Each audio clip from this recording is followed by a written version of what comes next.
ಮುಳಬಾಗಿಲು ತಾಲೂಕಿನ ಪ್ರತಿಷ್ಠಿತ ವಿದ್ಯಾಸಂಸ್ಥೆಗಳಲ್ಲಿ ಒಂದಾಗಿರ್ತಕ್ಕಂಥ ಭಾಳ ಹಳೆಯ ಒಂದು ಸಂಸ್ಥೆ. ನಮ್ಮ ಈ ಒಂದು ವರಸಿದ್ಧಿ ವಿನಾಯಕ ವಿದ್ಯಾಸಂಸ್ಥೆಯ ಗೌರವಾನ್ವಿತ ಅಧ್ಯಕ್ಷರು, ನನ್ನ ಬಾಲ್ಯ ಸ್ನೇಹಿತರು, ವಕೀಲ ಮಿತ್ರರಾಗಿರ್ತಕ್ಕಂಥ ಶೇಷಾದ್ರಿ ಸರ್ ಅವರೇ, ಕಾರ್ಯಕ್ರಮದಲ್ಲಿ ಉಪಸ್ಥಿತಕ್ಕಂಥ ಈ ಸಂಸ್ಥೆಯ ಉಪಾಧ್ಯಕ್ಷರು, ಹಿರಿಯರು, ಪೂಜ್ಯರಾಗಿದ್ದಂಥ ರಘುನಾಥ್ ಸರ್ ಅವರೇ, ಕಾರ್ಯಕ್ರಮದಲ್ಲಿ ಉಪಸ್ಥಿತಕ್ಕಂಥ ಹಿರಿಯರು, ಪೂಜ್ಯರು, ಸಂಸ್ಥೆಯ ಕಾರ್ಯದರ್ಶಿಗಳಾಗಿರ್ತಕ್ಕಂಥ ಸುಬ್ರಹ್ಮಣ್ಯ ಅಣ್ಣ ಅವರೇ, ಈ ಕಾರ್ಯಕ್ರಮದಲ್ಲಿ ಉಪಸ್ಥಿತಕ್ಕಂಥ ನಿರ್ದೇಶಕರಾಗಿರ್ತಕ್ಕಂಥ ನಿವೃತ್ತ ಶಿಕ್ಷಕರು ಆಗಿರ್ತಕ್ಕಂಥ ಲಕ್ಷ್ಮಣ್ ಸರ್ ಅವರೇ, ಮುಖ್ಯವಾಗಿ ನಾವು ಭಾಳ ಮೊದಲಿನಿಂದ ಕೂಡ ಭಾಳ ಪ್ರೀತಿಯಿಂದ ಕರೀತಕ್ಕಂಥದ್ದು ಮಸೂದ್ ಅಣ್ಣ ಅಂತಾನೆ ಕರೆಯೋದು ಎಲ್ಲಾದರೂ ಸಿಕ್ಕಿದ್ರೆ. ಸೊ ಅಷ್ಟು ಆತ್ಮೀಯತೆ ಅವ್ರಿಗೆ. ಈ ಸಂಸ್ಥೆ ಮುಖ್ಯವಾಗಿ ಈ ಒಂದು ಒಳ್ಳೆಯ ಈ ಸಂಸ್ಥೆ ಒಂದು ಅಭ್ಯುದಯಕ್ಕೆ ಶ್ರಮಿಸ್ತಾ ಇರ್ತಕ್ಕಂಥ ನಿರ್ದೇಶಕರಾಗಿರ್ತಕ್ಕಂಥ ಮಸೂದ್ ಅಣ್ಣ ಅವರೇ, ಕಾರ್ಯಕ್ರಮದಲ್ಲಿ ಉಪಸ್ಥಿತಕ್ಕಂಥ ನನ್ನ ಆತ್ಮೀಯರು, ಸ್ನೇಹಿತರು, ನಮ್ಮ ಮುಖ್ಯ ಶಿಕ್ಷಕರು ಆಗಿರ್ತಕ್ಕಂಥ ಸತ್ಯನಾರಾಯಣ ಸರ್ ಅವರೇ, ಮುಖ್ಯವಾಗಿ ನನಗೆ ತುಂಬ ಮೊದಲಿನಿಂದ ಕೂಡ ಅಬ್ಬಯ್ಯ ಅವರು ಭಾಳ ಪ್ರೀತಿ.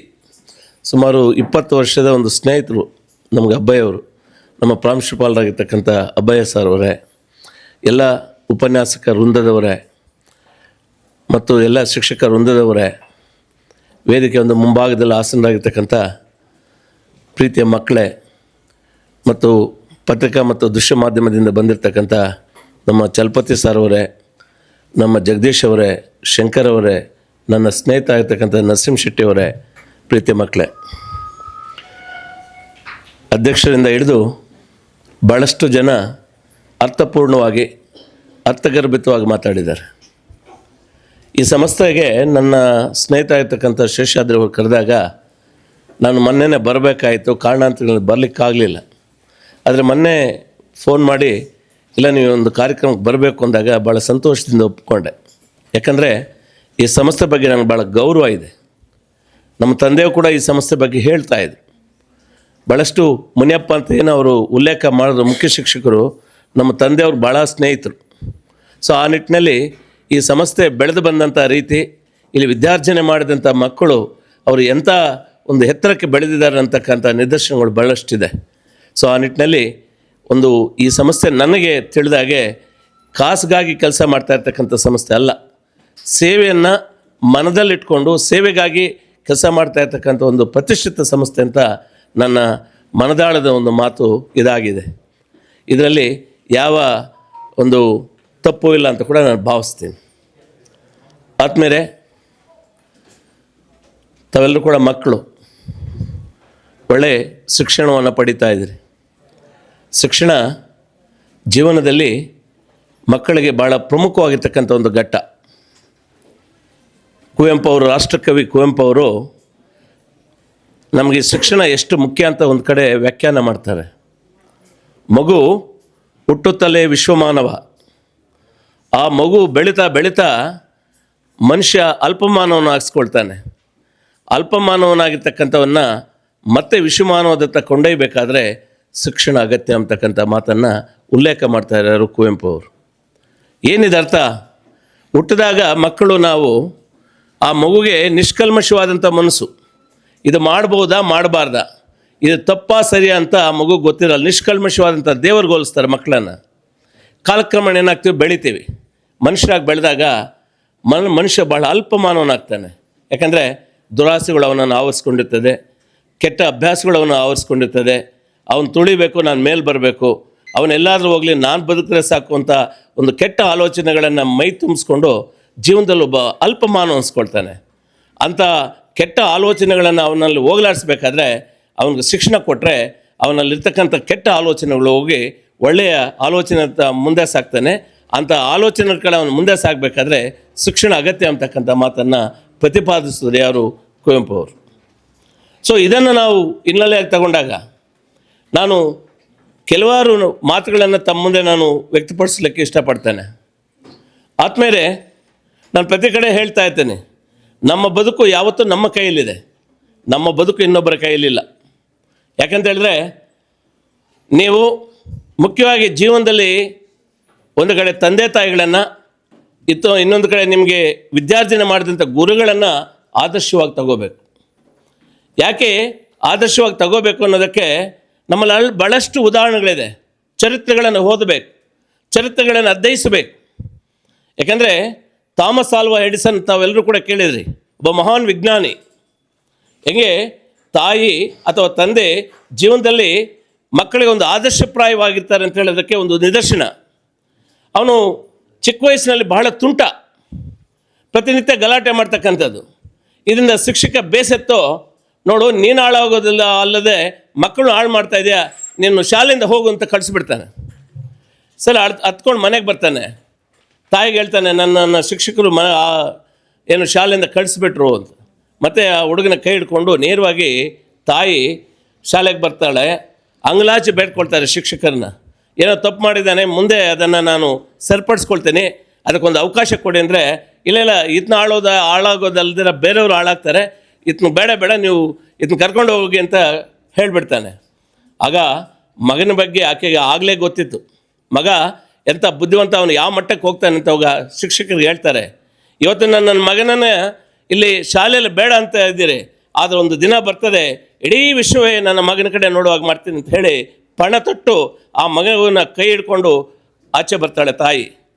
ಮನೇಲಿ ಪಾಠ ಹೇಳ್ತಾಳೆ, ಅವನಿಗೆ ಒಳ್ಳೆ ವಿದ್ಯಾಭ್ಯಾಸವನ್ನು ಕೊಡಿಸ್ಕೊಳ್ತಾಳೆ. ಇವತ್ತು ನಾವು ಕತ್ಲಲ್ಲಿ ಏನು ಬೆಳಕನ್ನು ಕಾಣ್ತೀವಿ, ಆ ಬಲ್ಪನ್ನು ಕಂಡಂಥ ಒಬ್ಬ ಮಹಾನ್ ವಿಜ್ಞಾನಿ ಯಾರು? ಥಾಮಸ್ ಆಲ್ವಾ ಎಡಿಸನ್. ಅಲ್ಲಿಗೆ ಸ್ಫೂರ್ತಿ ಅನ್ನೋದು ಎಲ್ಲೂ ಇಲ್ಲ, ನಮ್ಮ ತಂದೆ ತಾಯಿಗಳಲ್ಲೇ ಇದೆ. ಶಿವಾಜಿ ತಾಯಿಯ ಮಡಿಲಲ್ಲಿ ಬದುಕಿದಂಥವನು. ಶಿವಾಜಿ ತಾಯಿಯ ಮಡಿಲಲ್ಲಿ ಬದುಕಿ ಈ ದೇಶದ ಭಾವೈಕ್ಯತೆ ಸದೃಢತೆಯನ್ನು ಮೆರೆದಂಥ ಒಬ್ಬ ಮಹಾನ್ ಛತ್ರಪತಿ. ಆತನ ಬೆಳೆದಿದ್ದು ತಾಯಿಯ ಮಡಿಲಲ್ಲಲ್ವೇ? ಅಷ್ಟೇಕೆ ನಮ್ಮ ತಂದೆ ಒಬ್ಬ ರೈತ, ಆತನಲ್ಲಿ ಎಷ್ಟು ಸಮಯ ಪ್ರಜ್ಞೆ ಇದೆ. ಒಬ್ಬ ತಂದೆ ಆಗಿರ್ತಕ್ಕಂಥ ಬೆಳಗ್ಗೆ ಎದ್ದು ತೋಟಕ್ಕೆ ಹೋಗಿ ಏನು ನಿಷ್ಠಾವಂತಿಕೆಯಿಂದ ಕೆಲಸ ಮಾಡ್ತಾನೆ ತಂದೆ, ದೇಶಕ್ಕೆ ಅನ್ನ ಕೊಡ್ತಾನೆ, ತನ್ನ ವೃತ್ತಿಯಲ್ಲಿ ಪ್ರಾಮಾಣಿಕತೆಯನ್ನು ತೋರ್ಪಡಿಸಿದಂಥ ಒಬ್ಬ ತಂದೆ ನಮಗೆ ಸ್ಫೂರ್ತಿ ಅಲ್ವೇ? ಇವರನ್ನು ಸ್ಫೂರ್ತಿಯಾಗಿ ತಗೊಂಡು ಜೀವನದಲ್ಲಿ ಮುಂದೆ ಸಾಗುವಂಥ ಕೆಲಸವನ್ನು ನಾವು ಮಾಡಬೇಕಾಗ್ತಕ್ಕಂಥ ಅನಿವಾರ್ಯತೆ ಇವತ್ತು ಮುಂದೆ ಪೀಳಿಗೆ ಅನಿಸ್ಕೊಳ್ತಕ್ಕಂಥ ನಿಮ್ಮ ಮೇಲಿದೆ ಅಂತಕ್ಕಂಥದ್ದು ನನ್ನ ಆಶಾಭಾವನೆ. ನೋಡಿ ಮಕ್ಕಳೇ, ಇವತ್ತು ನೀವು ಪರೀಕ್ಷೆಯನ್ನು ಎದುರಿಸ್ತಾ ಇದ್ದೀರಿ. ಈ ಪರೀಕ್ಷೆಯನ್ನು ಮುಗಿಸ್ತೀರಿ, ಉತ್ತೀರ್ಣ ಆಗ್ತೀರಿ. ಆದರೆ ಮುಂದೆ ಜೀವನದ ಒಂದು ಪರೀಕ್ಷೆ ಅನ್ನೋದಿದೆ, ಅದನ್ನು ಬಹಳ ದಿಟ್ಟದಿಂದ ಎದುರಿಸಬೇಕಾಗ್ತದೆ. ಯಾಕಂತ ಹೇಳಿದ್ರೆ ಜೀವನದ ಒಂದು ಜೀವನದ ಒಂದು ಪರೀಕ್ಷೆಯಲ್ಲಿ ಏನಂತ ಹೇಳಿದ್ರೆ, ನಾವು ಬದುಕುವಾಗ ನಮ್ಮ ಜೀವನದಲ್ಲಿ ಅನೇಕ ಅಡೆತಡೆಗಳು ಬರ್ತವೆ, ಅಪಮಾನಗಳು ಬರ್ತವೆ, ಅಪಹಾಸ್ಯಗಳು ಬರ್ತವೆ, ನಿಂದನೆಗಳು ಬರ್ತವೆ, ಕಷ್ಟಗಳು ಬರ್ತವೆ, ಅನೇಕ ಸಮಸ್ಯೆಗಳು ನಮಗೆ ಎದುರಾಗ್ತದೆ. ಇವೆಲ್ಲವನ್ನು ಕೂಡ ಮೆಟ್ಟಿ ನಿಂತಾಗ ಜೀವನದಲ್ಲಿ ನಾವು ಏನಾದರೂ ಸಾಧಿಸಲಿಕ್ಕೆ ಸಾಧ್ಯ ಆಗ್ತದೆ. ಇದಕ್ಕೆ ನಮ್ಮಲ್ಲಿ ಅನೇಕ ನಿದರ್ಶನಗಳಿದ್ದಾವೆ. ಇವತ್ತು ಡಾಕ್ಟರ್ BR ಅಂಬೇಡ್ಕರ್ ಅವರು ನಾನು ಉದಾಹರಣೆಗೆ ತಗೊಳ್ತೇನೆ. ಈ ದೇಶ ಕಂಡಂಥ ಒಬ್ಬ ಪ್ರತಿಭಾನ್ವಿತ ನಾಯಕ. ಒಂದು ಕಾಲದಲ್ಲಿ ಬ್ರಿಟಿಷರು ಹೇಳಿದರು, ಏನಕ್ಕೆ ಇವರು ಸ್ವಾತಂತ್ರ್ಯ ಅಂತ ಪರಿತಪಿಸ್ತಾ ಇದ್ದಾರೆ ಭಾರತೀಯರು, ಒಂದು ಸಂವಿಧಾನವನ್ನು ರಚಿಸ್ಕೊಳ್ತಕ್ಕಂಥ ಪ್ರಬುದ್ಧರಲ್ಲ, ಇವರು ದಡ್ರು ಅಂದರು ನಮ್ಮನ್ನು. ಆದರೆ ಚಿಕ್ಕ ವಯಸ್ಸಿನಿಂದೆಲ್ಲ ಬಡತನದಲ್ಲಿ ಹುಟ್ಟಿ ಅನೇಕ ಅಪಮಾನಗಳನ್ನು ಎದುರಿಸಿ ಈ ಜೀವನನೇ ಬೇಡ ಅನ್ನೋ ಮಟ್ಟಕ್ಕೆ ಅಪಮಾನಗಳನ್ನು ಎದುರಿಸಿದಂಥ ಒಬ್ಬ ಅಂಬೇಡ್ಕರ್ ಎಲ್ಲ ಕಷ್ಟಗಳನ್ನು ಮೆಟ್ಟಿ ನಿಂತು ಒಂದು ಅದ್ಭುತವಾದಂಥ ಭವ್ಯ ಸಂವಿಧಾನವನ್ನು ರಚಿಸಿ ಭಾರತೀಯರು ದಡ್ಡರಲ್ಲ ಪ್ರಬುದ್ಧರಂತ ಇಡೀ ವಿಶ್ವಕ್ಕೆ ಸಾರಿದಂಥ ಒಬ್ಬ ಮಹಾನ್ ಚೇತನ ಯಾರು? Doctor BR Ambedkar. ಅವರು ಕಷ್ಟದಲ್ಲಿದೆ ಅಂತ ಆವತ್ತೇ ಅವರು ಹಿಂದೆ ಹೋಗಿದ್ರೆ ಒಂದು ಇತಿಹಾಸವನ್ನು ಸೃಷ್ಟಿ ಮಾಡಲಿಕ್ಕೆ ಸಾಧ್ಯ ಆಗ್ತಾ ಇತ್ತಾ? ಒಬ್ಬ ಅಬ್ದುಲ್ ಕಲಾಂ ಮನೆಗೂ ಪೇಪರ್ ಆಗ್ತಾ ಇದ್ದಂಥವನು, ಬಡತನದಲ್ಲಿದ್ದಂಥವನು, ಬಡತನದಲ್ಲಿ ಭಾಳಷ್ಟು ಸೋರಿಗೆ ಹೋಗಿದ್ದಂಥವ್ರು. ಬಡತನ ಅಂದ್ಕೊಂಡು ಮನೇಲಿ ಕೂತಿದ್ರೆ ಅವರು ಒಬ್ಬ ಮಹಾನ್ ವಿಜ್ಞಾನಿ ಆಗ್ತಾ ಇದ್ನ, ಈ ದೇಶದ ಒಬ್ಬ ರಾಷ್ಟ್ರಪತಿ ಆಗ್ತಾ ಇದ್ನ. ಅವರಲ್ಲಿ ಒಂದು ಶಿಸ್ತು ಸಂಯಮ ಇದ್ದಿದ್ದರಿಂದ ಆ ಬಡತನ ಯಾವುದು ಅಡ್ಡು ಬರಲಿಲ್ಲ. ಒಂದು ಇತಿಹಾಸವನ್ನು ಸೃಷ್ಟಿ ಮಾಡುವುದಂಥ ಅಬ್ದುಲ್ ಕಲಾಮನ ಒಂದು ಇತಿಹಾಸ ನಮ್ಮ ಮುಂದಿಲ್ವಾ? ಅನೇಕ ಕಷ್ಟಗಳನ್ನು ಮೆಟ್ಟಿ ನಿಲ್ಲಿಲ್ವಾ? ಬೀದಿ ದೀಪಗಳ ಕೆಳಗಡೆ ಹೋದಂಥ ಸರ್ ಎಂ ವಿಶ್ವೇಶ್ವರಯ್ಯ ಒಬ್ಬ ವಿಶ್ವವಿಖ್ಯಾತಿ ಏನು ಇಂಜಿನಿಯರ್ ಅನ್ಸ್ಕೊಳ್ಳಿಲ್ವಾ? ಸೊ ಇವೆಲ್ಲವೂ ಕೂಡ ನಾವು ನಿದರ್ಶನಗಳಾಗಿ ತಗೋಬೇಕಾಗ್ತದೆ. ಅವರು ಎಷ್ಟೇ ಅಪಮಾನಗಳು ಸಮಸ್ಯೆಗಳು ಎದುರಾದರೂ ಕೂಡ ಅವನ್ನೆಲ್ಲೂ ಕೂಡ ಮೆಟ್ಟ ನಿಂತು ಅವರ ಇವತ್ತು ಹೆಸರುಗಳು ಸುವರ್ಣಾಕ್ಷರಗಳೆಲ್ಲ ಬರೆದಿದೆ ಅಂತ ಇತಿಹಾಸವನ್ನು ಸೃಷ್ಟಿ ಮಾಡುವಂಥವ್ರು ತಾವಾಗಬೇಕು. ಯಾವತ್ತು ಬಡತನ ನಮ್ಮ ಬೆಳವಣಿಗೆ ಮಾನದಂಡವಾಗಬಾರ್ದು. ಇದನ್ನು ನೀವು ಗಮನದಲ್ಲಿ ಇಟ್ಕೊಂಡು ಬದುಕಬೇಕಾಗ್ತದೆ. ಅಷ್ಟೇ ಅಲ್ಲ, ಜೀವನದಲ್ಲಿ ನಾವು ಯಾವತ್ತೂ ಕೂಡ ತಪ್ಪುಗಳನ್ನು ಮಾಡಲಿಕ್ಕೆ ಹೋಗಬಾರ್ದು. ಕೆಲವೊಮ್ಮೆ ತಪ್ಪುಗಳು ಅನಿವಾರ್ಯ ಆಗ್ತದೆ. ಅದನ್ನು ಜೀವನದಲ್ಲಿ ಸರಿದಿದ್ಕೊಳ್ತಕ್ಕಂಥ ಪ್ರವೃತ್ತಿಗಳನ್ನು ನಾವು ಬೆಳೆಸ್ಕೋಬೇಕು. ಒಬ್ಬ ಚಿಂತಕರು ಒಂದು ಕಡೆ ಹೇಳ್ತಾರೆ, ತಮ್ಮ ಕಳಕಳಿಯನ್ನು ನಾನು ಮೊನ್ನೆ ಕೂಡ ಹೇಳಿದೆ, ಒಬ್ಬ ಚಿಂತಕರು ಒಂದು ಕಳಕಳಿಯನ್ನು ವ್ಯಕ್ತಪಡಿಸ್ತಾರೆ.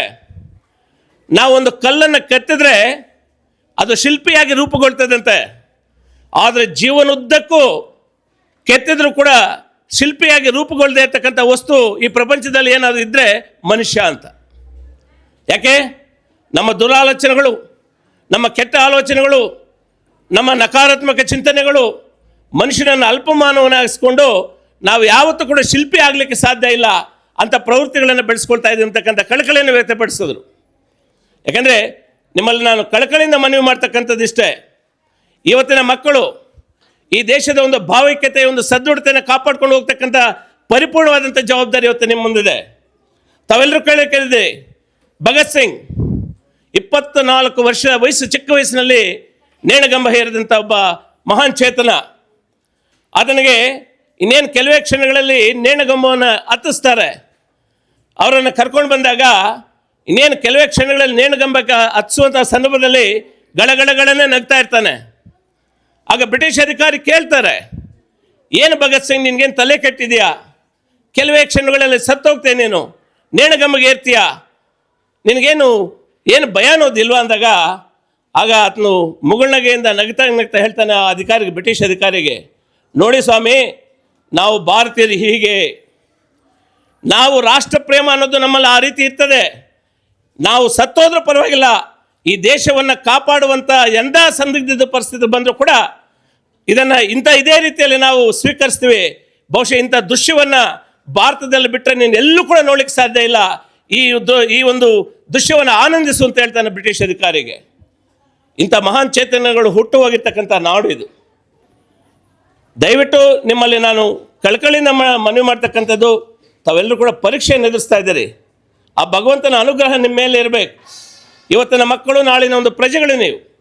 ಈ ದೇಶದ ಭಾವೈಕ್ಯತೆ, ಸದೃಢತೆಯನ್ನು ತಾವೆಲ್ಲರೂ ಕೂಡ ಮನಸ್ಸಿನಲ್ಲಿ ಇಟ್ಕೊಂಡು ಒಳ್ಳೆಯ ಒಂದು ಬದುಕನ್ನು ಕಂಡುಕೊಳ್ಳುವಂಥ ಒಂದು ವ್ಯವಸ್ಥೆನ ಇವತ್ತು ನೀವು ಆ ನಿಟ್ಟಿನಲ್ಲಿ ಸಾಗಿದಾಗ ಮಾತ್ರ ನಿಮಗೆ ಜನ್ಮ ಕೊಟ್ಟಂಥ ತಂದೆ ತಾಯಿಗಳು, ನಿಮಗೆ ಬೋಧನೆ ಮಾಡ್ತಕ್ಕಂಥ ನಿಮ್ಮ ಗುರುಗಳಿಗೆ ಒಂದು ನೀವು ಸಮರ್ಪಣೆ ಮಾಡ್ತಕ್ಕಂಥ ಒಂದು ಏನು ಗೌರವ ಅಂತ ಕೂಡ ನನ್ನ ಭಾವನೆ. ವಿಶೇಷವಾಗಿ ಈ ಸಂದರ್ಭದಲ್ಲಿ ನಮ್ಮ ಸ್ನೇಹಿತ ಇರ್ತಕ್ಕಂಥ ಶೇಷಾದ್ರಿ ಅವ್ರ ಬಗ್ಗೆ ಕೂಡ ಹೇಳಬೇಕು. ಬಹುಶಃ ಆವಾಗ ನಾನು ಬೆಂಗಳೂರಿಗೆ ಹೋದಾಗ ಅಥವಾ ಅವರು ಮುಳಬಾಲ್ಗೆ ಬಂದಾಗ ಭೇಟಿ ಆಗ್ತಾ ಇರ್ತೀವಿ. ಅವ್ರು ಪ್ರತಿ ಸಲನೂ ಹೇಳ್ತಾ ಇರ್ತಾರೆ, ಏನೋ ಮಕ್ಕಳ ಒಂದು ಸೇವೆ ಮಾಡೋ ಒಂದು ಅವಕಾಶ ನನಗೆ ಸಿಕ್ಕಿದೆ. ಪ್ರತಿ ಸಲನೂ ಶಾಲೆ ಬಗ್ಗೆ ಒಂದಲ್ಲ ಒಂದು ರೀತಿ ನನಗೆ ಪ್ರಸ್ತಾವನೆ ಮಾಡ್ತಾರೆ.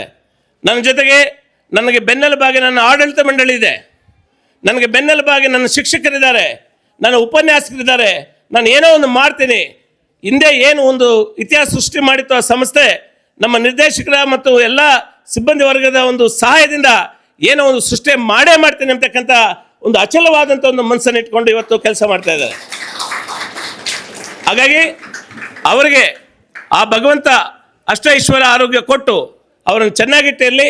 ಈ ಸಂಸ್ಥೆಯನ್ನು ಅತ್ಯುನ್ನತ ಒಂದು ಎತ್ತರಕ್ಕೆ ಬೆಳೆಸ್ತಕ್ಕಂಥ ಒಂದು ಶಕ್ತಿ ಅವ್ರಿಗೂ ಮತ್ತು ಅವರ ಆಡಳಿತ ಮಂಡಳಿಗೆ ಮತ್ತು ವಿಶೇಷವಾಗಿ ಉಪನ್ಯಾಸಕರು ಮತ್ತು ಶಿಕ್ಷಕರಿಗೆ ಆ ಭಗವಂತ ಅದನ್ನು ನೀಡಲಿ ಅಂತ ಕೂಡ ನಾನು ಭಾವಿಸ್ತಾ, ಸೊ ಮತ್ತೊಮ್ಮೆ ಮಗದೊಮ್ಮೆ ನಾನು ಮತ್ತೆ ಹೇಳ್ತಾ ಇದ್ದೀನಿ, ನಿಮ್ಮ ಬದುಕು ನಿಮ್ಮ ಕೈಲಿದೆ, ನಿಮ್ಮ ಬದುಕು ಇನ್ನೊಬ್ಬರ ಕೈಲಿಲ್ಲ. ನಾನು ಹೇಗೆ ಬದುಕಬೇಕು, ಮುಂದೆ ನಾನು ಏನಾಗಬೇಕು, ನನ್ನ ಬದುಕು ಯಾವ ರೀತಿ ಇರಬೇಕು, ಅದಕ್ಕೆ ಜೀವನದಲ್ಲಿ ಗುರಿಯನ್ನು ಇಟ್ಕೋಬೇಕು. ಸ್ವಾಮಿ ವಿವೇಕಾನಂದ ಅದೇ ಹೇಳಿದ್ದು, ದುಡ್ಡಿಲ್ಲದವನು ಬಡವನಲ್ಲ, ಯಾರು ಜೀವನದಲ್ಲಿ ಗುರಿ ಇಲ್ಲದೆ ಬದುಕ್ತಾನೋ ಅವನೇ ಸಮಾಜದ ಕಟ್ಟಕಡೆಯ ಬಡವ ಅಂತ. ಸೊ ಅದಕ್ಕೆ ಗುರಿಯನ್ನು ಇಟ್ಕೊಳ್ಳಿ, ನೀವು ಅಂದ್ಕೊಂಡಿದ್ದನ್ನು ಸಾಧಿಸಿ ಜನ್ಮ ಕೊಟ್ಟಂಥ ತಂದೆ ತಾಯಿಗಳಿಗೆ, ಬೋಧನೆ ಮಾಡ್ತಕ್ಕಂಥ ನಿಮ್ಮ ಗುರುಗಳಿಗೆ, ನಿಮಗೆ ವಿದ್ಯಾರ್ಜನೆ ಕೊಟ್ಟಂಥ ಈ ಸಂಸ್ಥೆಗೆ ಒಂದು ಕೀರ್ತಿಯನ್ನು ತಂದು ಒಂದು ಒಳ್ಳೆ ಮಕ್ಕಳಾಗಿ ತಾವು ಬೆಳೆದು ಹೊರಹೊಮ್ಮಬೇಕು ಅಂತ ಕೂಡ ಆ ತಾಯಿ ಸರಸ್ವತಿಯಲ್ಲಿ ನಾನು ಪ್ರಾರ್ಥನೆ ಮಾಡ್ತಾ ಈ ಸಮಸ್ಯೆ ಇನ್ನೂ ಒಂದು ಎತ್ತರಕ್ಕೆ ಬೆಳೆಯಲಿ ಅಂತ ಕೂಡ ಆ ಭಗವಂತನಲ್ಲಿ ನಾನು ಪ್ರಾರ್ಥನೆ ಮಾಡ್ತಾ ನಮ್ಮಿಂದ ಈ ಸಮಸ್ಯೆಗೆ ಏನೇ ಒಂದು ಸಹಕಾರ ಬೇಡದು ಕೂಡ ಸದಾ ನಾವು ಸಿದ್ಧರಿರ್ತೇವೆ ಅಂತ ಕೂಡ ಆಡಳಿತ ಮಂಡಳಿಗೆ ನಾನು ಮನವಿ ಮಾಡ್ತಾ ಈ ಒಂದು ಅವಕಾಶ ಕೊಟ್ಟಿದ್ದಕ್ಕಾಗಿ ನಾನು ತಮ್ಮೆಲ್ಲರಿಗೂ ನಾನು ಹೊಂದಿಸಿ ನನ್ನ ಮಾತನ್ನು ಮುಗಿಸ್ತಾ ಇದ್ದೀನಿ.